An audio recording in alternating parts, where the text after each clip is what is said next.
Hello students, welcome to your ALGA class. I am your teacher Kalpana Chauhan.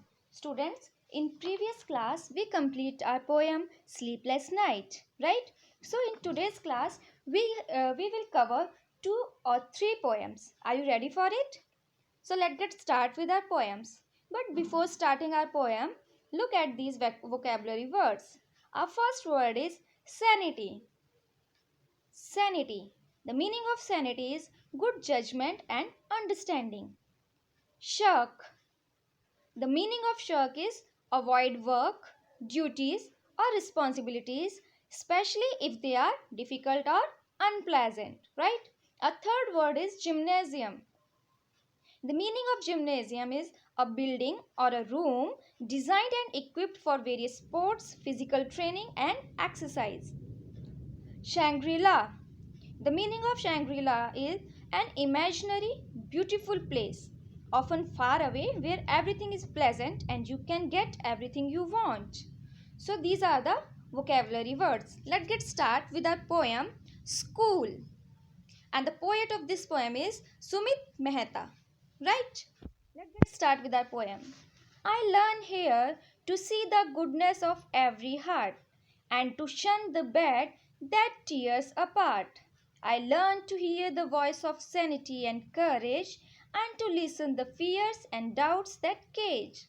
So, students, in first paragraph, what poet want to say? Poet कहता है कि I learn here to see the goodness of every heart. मैं अपने school में यहाँ पर क्या चीज़ सीखता हूँ? बहुत अच्छी अच्छी चीज़ें सीखता हूँ. ठीक है, एक अच्छा इंसान बनना सीखता हूँ, एक अच्छे दिल का इंसान बनना सीखता हूँ. एंड टू शन the bad that tears apart. और शन, द मीनिंग ऑफ शन इज, हेयर लुक एट, यहाँ पे आया है एक वर्ड शन. शन का मतलब होता है अवॉइड करना किसी चीज़ों को. ठीक है, तो वो पोएट क्या कह रहा है, और क्या चीज़ें सीखता हूँ मैं अपने स्कूल में? To avoid the bad that tears apart. उन गलत चीज़ों को मैं अवॉइड करना सीखता हूँ जिससे हमें बुरा लगे या किसी का बुरा हो. ठीक है, जिसकी वजह से किसी की आंखों में आंसू आए. I learn to hear the voice of sanity and courage. मैं यहाँ पर क्या सीखता हूँ? मैं यहाँ पर अच्छी चीज़ें सीखता हूँ, गुड जजमेंट सीखता हूँ. मीनिंग ऑफ सैनिटी अभी हमने पढ़ा था. मीनिंग ऑफ सैनिटी क्या होता है? Good judgement and understanding. मतलब मैं यहाँ पर ये चीज़ें सीखता हूँ अपने स्कूल में कि मुझे अच्छी जजमेंट रखनी चाहिए. ठीक है, ब्रेव बनना चाहिए. And to silence the fears and doubts that cage. और जितने भी मेरे डर हैं और डाउट्स हैं जो कि मुझे जकड़ के रखें. केज मतलब क्या होता है? केज मतलब होता है पिंजरा. तो ऐसा डर और ऐसे जो मेरे अंदर की डर है और डाउट्स हैं जो कि मुझे बांध के रखें, मैं उन सब चीज़ों से निकलना सीखता हूँ. कहाँ पर सीखते हैं ये सब चीज़ें? हम अपने स्कूल में सीखते हैं. Now move to next paragraph. I learn here to smell the fragrance of love and not to breathe the hateful air above. I learn here the sweet taste of hard work and not to be lazy and never to shirk. अब देखो इस second paragraph में poet क्या कहना चाह रहा है? मैं यहाँ पर, मुझे मेरे स्कूल में क्या मिलता है? हमेशा प्यार की खुशबू आती रहती है. प्यार की खुशबू, फ्रेगनेंस मतलब, the meaning of fragrance is khushboo, किसी चीज़ की खुशबू. ठीक है, तो मुझे यहाँ पर चारों तरफ क्या दिखाई देता है? प्यार दिखाई देता है. ठीक है, and not to breathe the hateful air above. और यहाँ पर मैं किसी से नफरत करना नहीं सीखता. ये सब चीज़ें मुझे स्कूल में सिखाई जाती हैं कि सबसे प्यार से रहना है और अपने मन में नफरत नहीं रखनी. I learn here the sweet taste of hard work. यहाँ पर मैं ये भी सीखता हूँ कि अगर हम हार्ड वर्क करेंगे तो उसका जो रिजल्ट होगा वो कैसा होगा? बहुत ही स्वीट होगा. स्वीट मतलब मीठा. बोलते हैं ना, परिश्रम का फल मीठा होता है. तो हम जितना हार्ड वर्क करेंगे उतना ही हमें अच्छे रिजल्ट मिलेंगे. तो ये सब चीज़ें भी मैं अपने स्कूल में ही सीखता हूँ. And not to be lazy and never to shirk. अब देखो और क्या सीखता हूँ मैं अपने स्कूल में? कि मुझे कभी भी लेजी नहीं रहना है. ठीक है, लेजी मतलब मुझे आलस अपने अंदर नहीं रखना है. And never to shirk. Meaning of shirk, shirk का मीनिंग क्या था? To avoid work and duties. मुझे अपनी ड्यूटीज़ से, और जो मेरा काम है, जो मेरी ड्यूटीज़ है, उनसे भी है, अब मुझे पीछे नहीं हटना है. तो ये सब चीज़ें मैं अपने स्कूल में सीखता हूँ. Last stranger. I learn to touch others with acts of kindness, to always give more and to expect less. I grow my senses, I grow my mind, I build my goals, myself I find. My school is my gymnasium, temple and spa. It is my playground, it is my Shangri-La. और मैं क्या सीखता हूँ अपने school में, देखो यहाँ पर, I learn to touch others with acts of kindness, मतलब कि मैं दूसरों की हेल्प कर सकूँ, दूसरों के लिए मेरे मन में काइंडनेस रहे, दयालुता रहे। ठीक है, देखो यहाँ पे जैसे एक बॉय है, उसको चोट लग गई है ना, ही गेट हर्ट्स, तो देखो दूसरा जो फ्रेंड है वो उसकी क्या कर रहा है, हेल्प कर रहा है। इट मीन्स कि इस स्टूडेंट के मन में क्या है, काइंडनेस है, तो मैं कैसा बनूँ, काइंडनेस बनूँ। ठीक है, तो मैं ये चीज़ें मुझे कहाँ से सीखने को मिलती हैं, अपने स्कूल से सीखने को मिलती हैं। To always give more and more to and expect less, और मैं अपने मन में ये भी चीज़ रखूँ कि मुझे ज़्यादा से ज़्यादा लोगों के लिए करना है, बल्कि दूसरों से कोई भी चीज़ एक्सपेक्ट करना नहीं है। मतलब अगर किसी ने मेरे साथ अच्छा किया तो ठीक है, लेकिन मुझे सबके साथ अच्छा ही करना है। ठीक है, और क्या सीखते हैं, I grow my senses, I grow my mind, I build my goals, my self I find. और स्कूल में हम लोग क्या सीखते हैं, हम अपने सेंसेस को डेवलप करते हैं, अपने माइंड को और अच्छा बनाते हैं। स्कूल में अच्छी अच्छी चीज़ें सीखते हैं। जब ये सब चीज़ें अच्छी सीखोगे स्कूल में, तो आपका माइंड भी क्या होगा, बहुत अच्छा रहेगा, हेल्दी माइंड रहेगा। I build my goals, my self I find. और स्कूल में ही जाके जो बच्चे होते हैं या कोई भी होता है पर्सन, स्कूल में ही जाके अपने गोल सेट करता है कि मुझे बड़े होकर क्या बनना है। ये सब चीज़ें हम कहाँ पे देखते हैं, सीखते हैं, घर में तो नहीं, पर हाँ स्कूल में हम ज़रूर सीखते हैं। जब हम स्कूल में जाते हैं, पढ़ते हैं, तो हमारे माइंड में आता है कि मुझे बड़े होकर क्या बनना है, एक अच्छा डॉक्टर बनना है, पायलट बनना है, ठीक है, इंजीनियर बनना है। तो ये सब मेरे जितने भी गोल्स हैं ये, और अपने आप को पहचानना है, ये कहाँ पर सीखते हैं हम लोग, हमारे स्कूल में सीखते हैं। मेरा school, my school is my gymnasium, मेरा स्कूल लाइक अ जिम्नेजियम है, मेरे लिए एक जिम्नेजियम भी है, टेम्पल भी है एंड स्पा भी है। It is my playground, it is my शैंग्री-ला।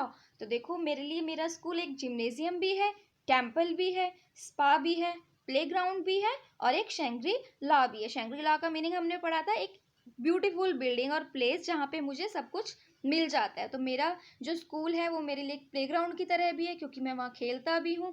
मेरे लिए टेम्पल भी है, क्योंकि मैं वहाँ पे, अब टेम्पल का मतलब ये नहीं है कि मतलब पूजा करने बैठ जाते हैं, मतलब कि मेरा स्कूल मेरे लिए मंदिर है। जैसे हम भगवान की पूजा करते हैं, वैसे ही मैं अपने काम को वहाँ पे पूजता हूँ, मेरा काम ही मेरी पूजा है। ठीक है, वही वही मेरा स्पा है, वही मेरा प्लेग्राउंड है, जिम्नेजियम, वहाँ पे मैं अपना वर्कआउट भी कर लेता हूँ। जिम्नेजियम मतलब होता है एक जिम। ठीक है, जिम में हम लोग क्या करते हैं, एक्सरसाइज वगैरह, तो स्कूल में भी हमारी क्या हो जाती है, एक्सरसाइज हो जाती है प्लेग्राउंड में फ्रेंड्स के साथ खेल के। It is my शैंग्री-ला। शैंग्री-ला मतलब कि ये स्कूल मेरी एक क्या है, पूरी शैंग्री-ला एक ऐसा प्लेस है जहाँ पे मैं अपनी हर चीज़ को डेवलप कर सकता हूँ। Okay students, you get this poem? Okay, now move to our next poem. These are the vocabulary words for this poem. Our first word is skirt around. Skirt around का मतलब होता है to go around the edge of something, किसी चीज़ के किनारे किनारे चलना। Next word is rapid. Rapid का मतलब क्या होता है इस पोएम में, देखो रैपिड का मतलब है a part of the course of a river which flows very fast, एक ऐसी लहर है ना रिवर की जो कि बहुत ज़्यादा तेजी से चल रही है।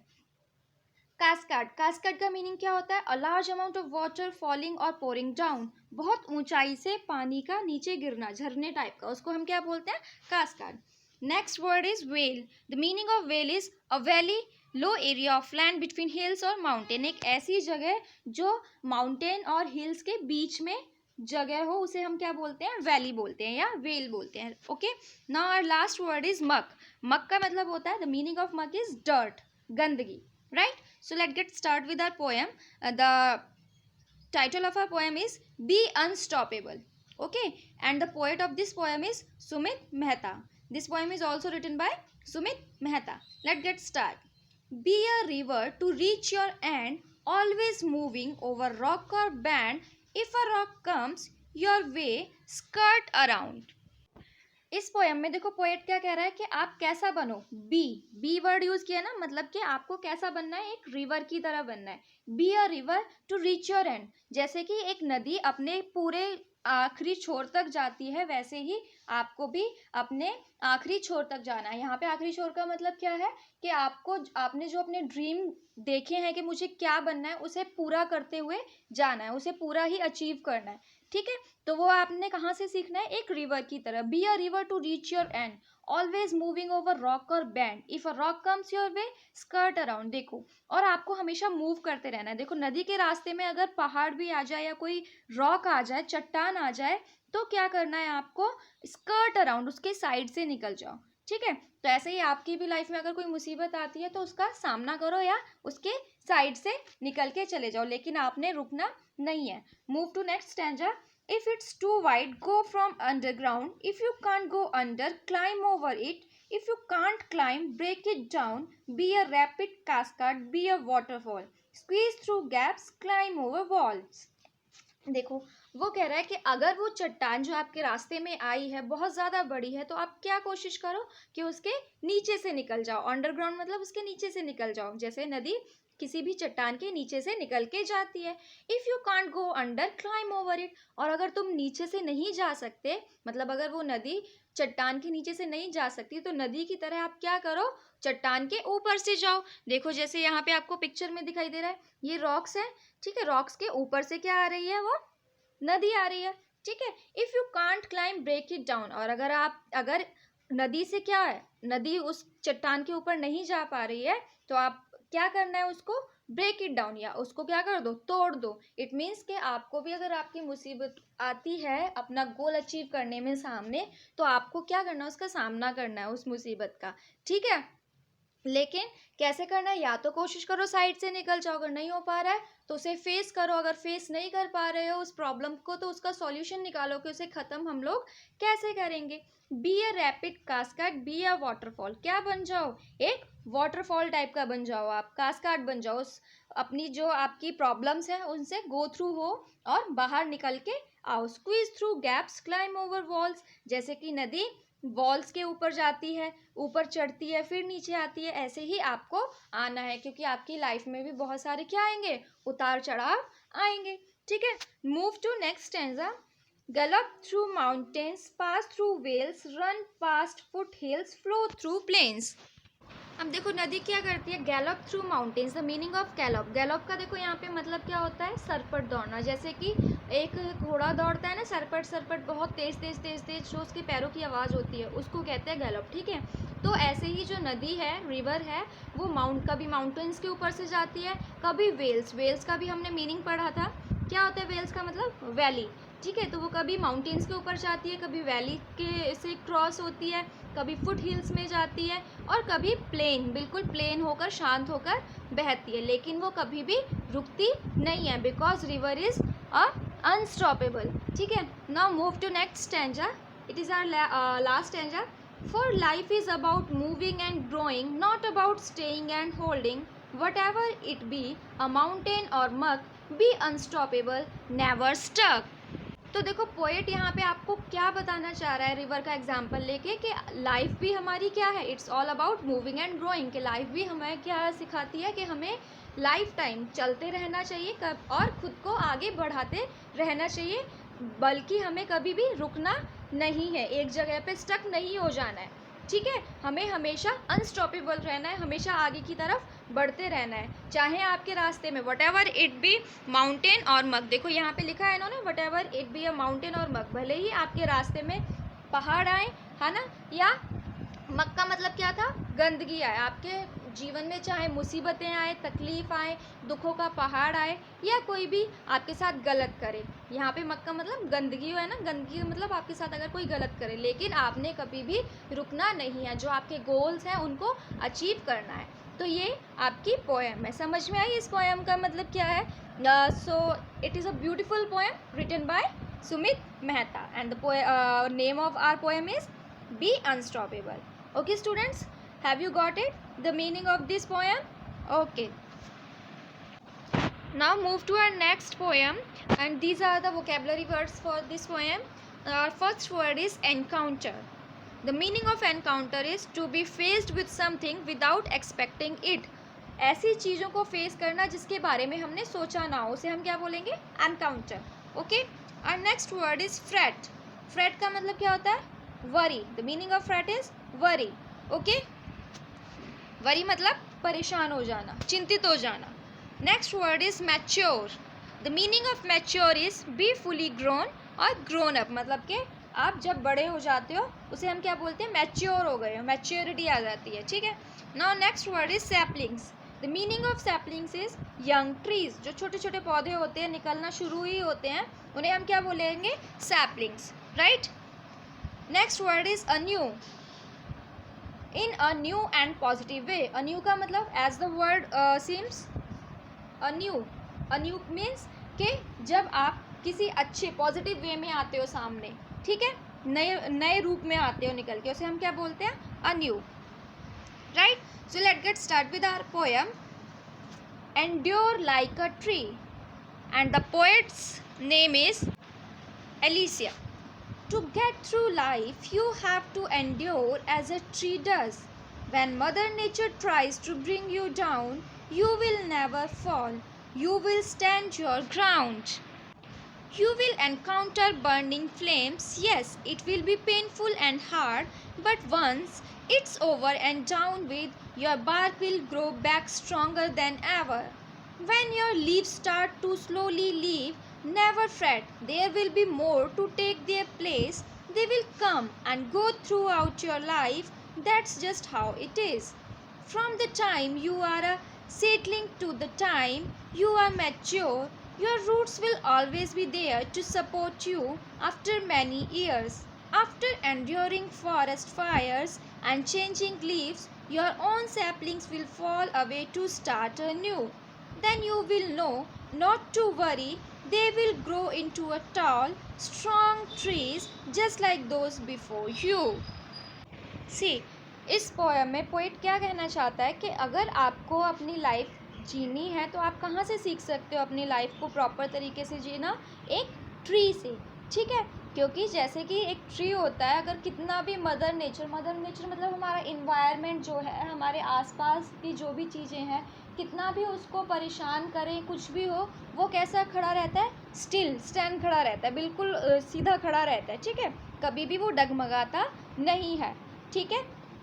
और उसके ऊपर देखो, जब गर्मियों का मौसम आता है तो एक पेड़ के ऊपर बहुत ज़्यादा धूप पड़ती है, फिर भी वो बेचैन नहीं होता। तो हमें भी यहाँ से क्या सीखना है कि अगर हमारे ऊपर भी कोई बहुत ज़्यादा परेशानी आ रही है तो वहाँ पर हमें क्या करना है, अपना पेशेंस लेवल मेंटेन करके रखना है, परेशान नहीं होना, ठीक है। कई बार ऐसा होता है कि जो ट्री है, ट्री की जितनी भी लीव्स हैं सब क्या हो जाती हैं कि ऐसा टाइम आता है जहाँ पर ट्री की जितनी भी लीव्स हैं वो सब नीचे गिरने लगती हैं, तो उस टाइम पर भी ट्री क्या है, परेशान नहीं होता। He never freight. फ्रेट का मीनिंग अभी हमने पढ़ा था, क्या होता है फ्रेट का मीनिंग, राइट। फ्रेट का मीनिंग होता है वरी, परेशान। पर जो ट्री होता है वो परेशान नहीं होता, क्योंकि ट्री को पता होता है कि उसके ऊपर एक दोबारा से नई पत्ते उगेंगे और वो उसके साथ हमेशा रहेंगे, जो कि उसको सुंदर बनाएंगे। तो इसी तरह हमें भी अपनी लाइफ में सीखना है कि अगर इन केस हमारे साथ कोई भी ऐसा पर्सन है या जो भी है हमारे साथ, जो हमारे साथ अब नहीं रहते, तो हमें घबराना नहीं चाहिए। अगर वो आपका साथ छोड़ जाते हैं तो डोंट बी वरी, बिकॉज आपकी लाइफ में ऐसे भी पर्सन्स आएंगे या ऐसा भी टाइम आएगा जो आपके साथ हमेशा लाइफ टाइम तक रहेंगे और आपको और ज़्यादा हेल्प करेंगे टू ब्यूटिफुली ग्रोन अप होने में, ठीक है। From the time you are seedling to the time you are mature, your roots will always be there to support you. देखो अब इस पैराग्राफ में क्या कह रहा है पोएट कि देखो आपके पेरेंट्स वगैरह, सबसे ज़्यादा जो इम्पोर्टेंट होता है, रूट कौन होता है हमारी लाइफ का, आर फैमिली और आर फैमिली पर्सन्स, ठीक है, आर पेरेंट्स।